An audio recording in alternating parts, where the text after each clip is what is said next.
Christy Davis, first grade teacher at Imagine, and I'll be reading Chapter 25, The Great Glass Elevator. "I've never seen anything like it," cried Mr. Wonka. "The children are disappearing like rabbits. But you mustn't worry about it. They'll all come out in the wash." Mr. Wonka looked at the little group that stood beside him in the corridor. There were only 2 children left now, Mike Teavee and Charlie Bucket. And there were 3 grown-ups, Mr. and Mrs. Teavee and Grandpa Joe. "Shall we move on?" Mr. Wonka asked. "Oh, yes," cried Charlie and Grandpa Joe both together. "My feet are getting tired," said Mike Teavee. "I want to watch television." "If you're tired, then we'd better take the elevator," said Mr. Wonka. "It's over here. Come on, in we go." He skipped across the passage to a pair of double doors. The doors slid open.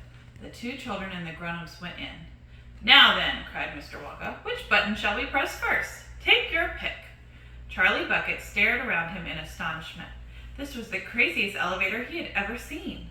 There were buttons everywhere. The walls, and even the ceiling, were covered all over with rows and rows and rows of small black push buttons. There must have been 1,000 of them on each wall, and another 1,000 on the ceiling.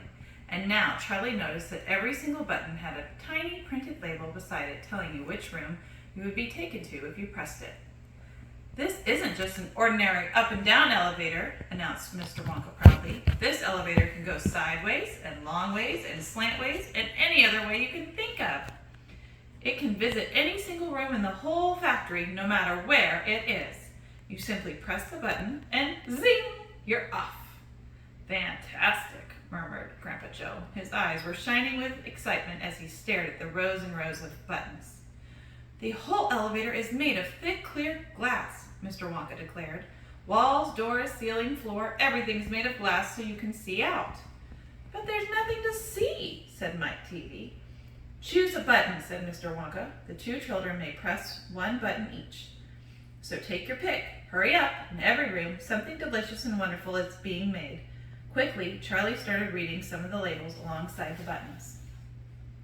"The Rock Candy Mine, 10,000 feet deep," it said in one. "Coconut ice skating rinks," it said on another. Then, "Strawberry juice water pistols. Toffee apple trees for planting out in your garden, all sizes. Exploding candy for your enemies.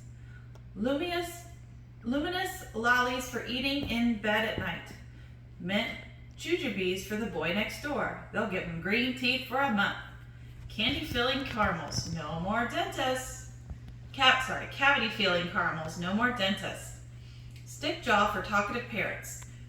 Wriggle sweets that wriggle delightfully in your tummy after swallowing. Invisible chocolate bars for eating in class. Candy-coated pencils for sucking. Fizzy lemonade swimming pools. Magic hand fudge, when you hold it in your hand, you taste it in your mouth. Rainbow drops. Suck them and you can spit in 6 different colors." Come on," cried Mr. Wonka. "We can't wait all day." "Isn't there a television room in all this lot?" asked Mike Teavee. "Certainly there's a television room," Mr. Wonka said. "That button over there." He pointed with his finger. Everybody looked. "Television chocolate," it said on one tiny label beside the button. "Whoopee!" shouted Mike Teavee. "That's for me." He stuck out his thumb and pressed the button. Instantly, there was a tremendous whizzing noise. The doors clanged shut and the elevator leaped away as it had been stung by a wasp. But it leapt sideways, and all the passengers, except Mr. Wonka, who was holding onto a strap from the ceiling, were flung off their feet onto the floor. Get up!"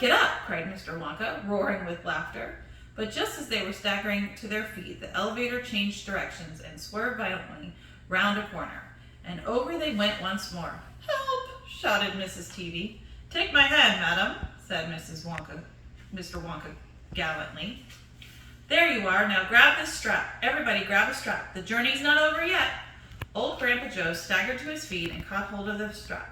Little Charlie, who couldn't possibly reach as high as that, put his arms around Grandpa Joe's legs and hung on tight.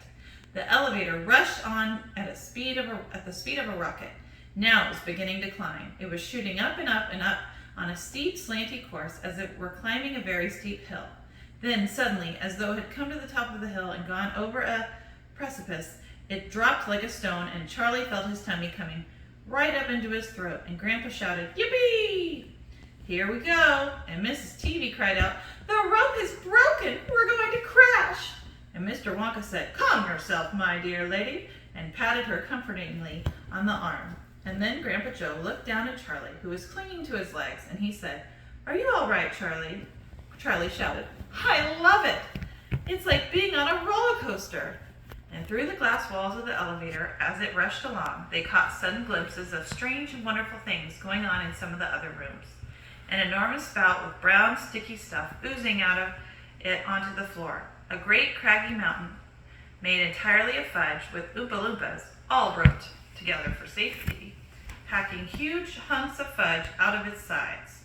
A machine with white powder spraying out of it like a snowstorm.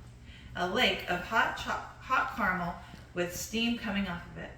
A village of Oompa Loompas with tiny houses and streets and hundreds of Oompa Loompa children no more than 4 inches tall, 4 inches high, playing in the streets. And now the elevator began flattening out again, but it seemed to be going faster than ever, and Charlie could hear the scream of the wind outside as it hurtled forward, and it twisted, and it turned, and it went up, and it went down, and "I'm gonna be sick," yelled Mrs. Teavee, turning green in the face. "Please don't be sick," said Mr. Wonka. "Try and stop me," said Mrs. Teavee. "Then you better take this," said Mr. Wonka, and he swept his magnificent black hat off of his head and held it out upside down in front of Mrs. Teavee's mouth. "Make this awful thing stop," ordered Mr. Teavee.